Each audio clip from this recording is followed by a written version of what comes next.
Hey guys, Alex here from Strong Style Studios.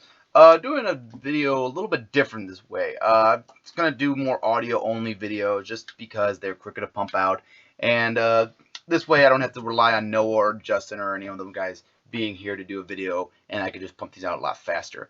Right now I'm going to be talking about some CHIKARA that I had watched from 2015. Mainly is the King of Trios and Top Banana, the pay-per-view from the end of the year. Starting things off with night 1 of King of Trios, pretty decent show, nothing too spectacular. Had a first round match with Team Attack taking on the United Nations. Fun little match, you know, classic heels getting the heat, you know, and babyface getting the hot tag and everything like that. Not much to it though, it was basically pretty simple. Then we had the Bruderschaft, the BDK, taking on Team Fight Club Pro.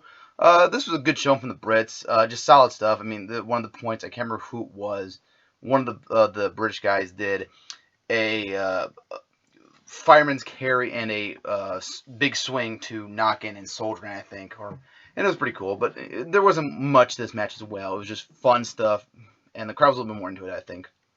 Then we had the Arcane Horde taking on Crown and Court. This is a decent storytelling, with like the Arcadian Horde, with like the Batiri not liking Og, the Usurper not trusting him fully, and also Ice Creams and Kimberlee trying to fight and find the will to survive, and the Ice Creams trying to defend Kimberlee as much as they can. But I didn't really like the face versus face dynamic, and it was alright, but it was just kind of an match. Like, nothing really was clicking with this match as much as I think they hoped for. And then we had the Blue World Order taking on Devastation Corporation. Very fun showcase. Blue Order is fun. Devastation Corporation's classic old school. But I didn't like that the Devastation Corporation had to cheat twice in the match to win over these older guys when they're just these monsters. So I feel like that could have been done a little bit better. Then we had the Battleborn taking on Dasher's Dugout. This was a good storytelling again, with like Kevin Condron trying to take all the credit and steal the glory and everything like that. And it was alright for what they did. Just a weak finish, but it did further the storyline with Kevin Condron using the chair against Icarus. So it's alright. Then we had the Battle Hive taking on the Bullet Club. This was a lot of fun. The very just quick, fast-paced action. Everyone worked really well together. Everyone shined. No real complaints about this match. It was just very, very fun. And then we had the Nightmare Warriors taking on Snake Pit. This was a good back-and-forth match. I really like the storytelling of like the two teams coming together really well and like starting to work more and more as a unit as it went on, especially from the Nightmare Warriors. That was kind of cool, and like you using each other's moves. Lots of crazy spots. The finish was very sudden, but like it was designed to get Holloway its a new finisher over, but it was kind of like sudden, and the crowd didn't really respond to it as well as I think they hoped. And then we had the main event, Team AAA taking on the Gentleman's Club. This was a great mix of comedy and wrestling. Really built a good finish, and just the chemistry all around was really, really fun with these guys. This just really was one of the highlights of the show, I think. And then we move on to night 2. We had Ashley Remington taking on Jakob. Fun little match. Ashley's a great character. I really enjoy him, and I kind of miss him, but Dalton Castle was a lot better. Jakob's decent, and Phil played his role well. That's about all I can say about it.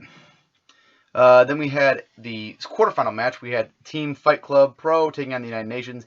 Basic trios match. I like the callback to the night before, like, you know, they tried to cheat again. The United Nations did, and there's some nice power moves, fun stuff all around, you know, and the Fight Club Pro getting a big win. Then we had the Raid of Voladores qualifier match. We had Matt Cross versus Shenron versus Amasis versus Too Cold Scorpio. Nice little spot fest. Like that they would team up to double team on another guy, and then like Scorpio stealing the win off of Amasis was a nice touch. Just good stuff here. Everyone really worked well, I thought. And then we had another quarterfinal match. Team AAA taking on the Nightmare Warriors. Nice storytelling with the Luchadors being too fast for the Nightmare Warriors, and like the Nightmare Warriors had to slow the pace down to get the advantage. Went a little too long, I felt, especially with the heat segment, but it was a fun match. The finishing stretch was great, and Team AAA getting a big win here was cool.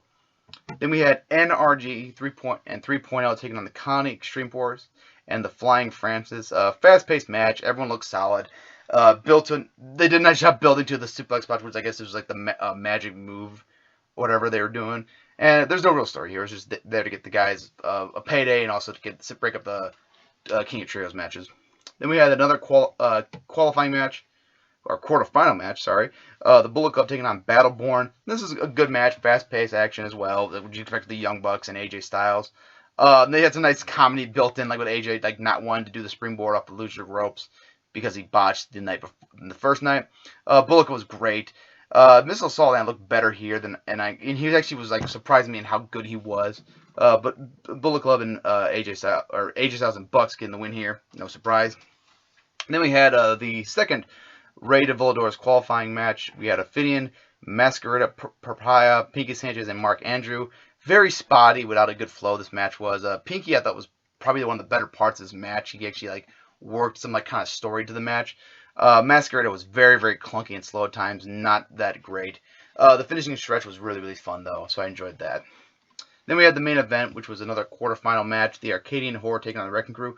This was a really, really well done story, with Oleg being unable to help his team because Sidney Bacavella, the Wrecking Crew, had his contract, and so like he had to sit out the match basically, and the Batiri were still to put up a good fight and show that their willingness to fight on, but when the Wrecking Crew tried to go too far, Oleg turned, and the crowd really popped for it.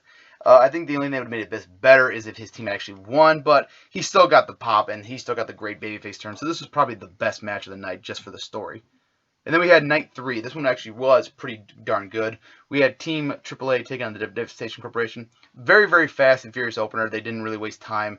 They got right to the action.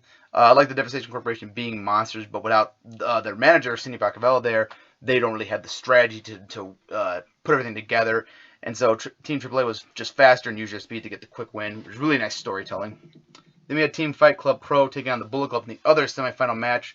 Great showing from Fight Club Pro. I really liked the match. Again, AJ playing off, slipping on the rope was from night 1 was great.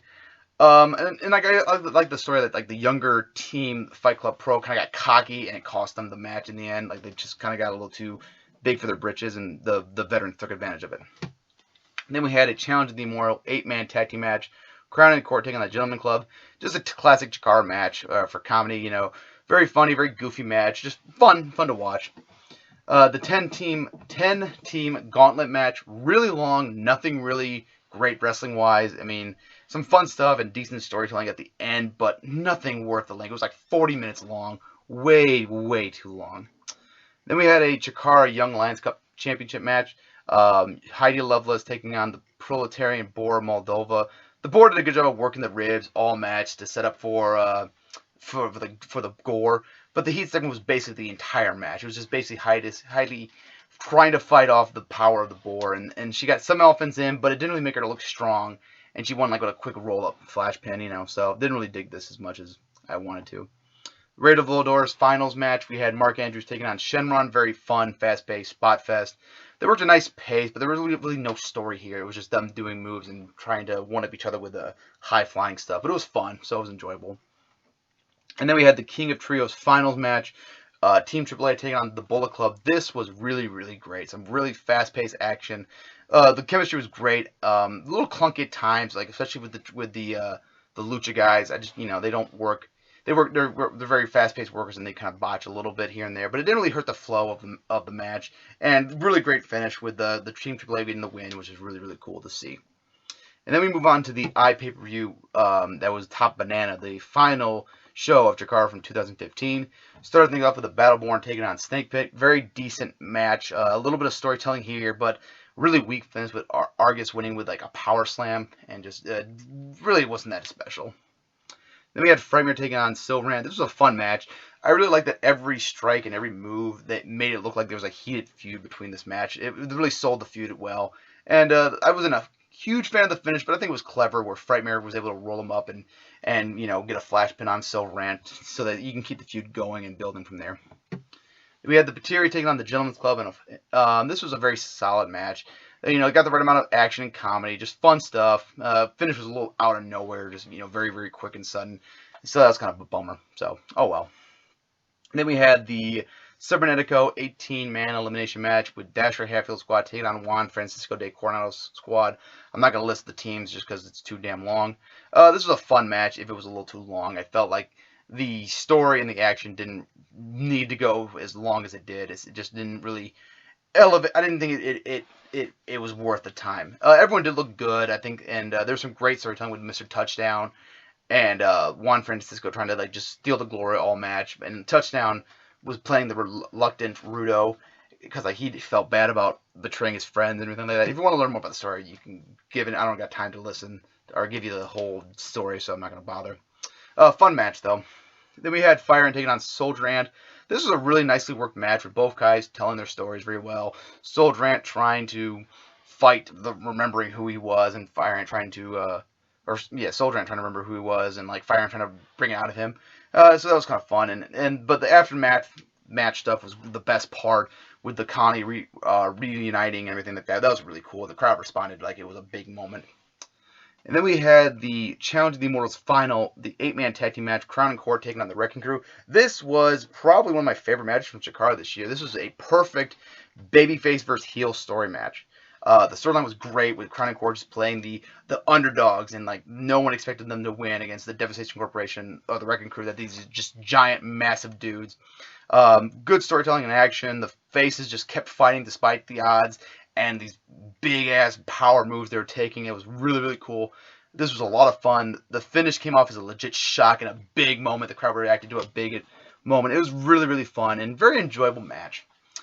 Then we had the main event, triple threat match for the CHIKARA Grand Championship, Hollow Wicked, Eddie Kingston, and Icarus. This was a fun match, some good chemistry all around. I think everyone worked well because they've had matches in the past. Some nice callbacks to their past match, actually, like Icarus and Hollow Wicked teaming up to do some moves.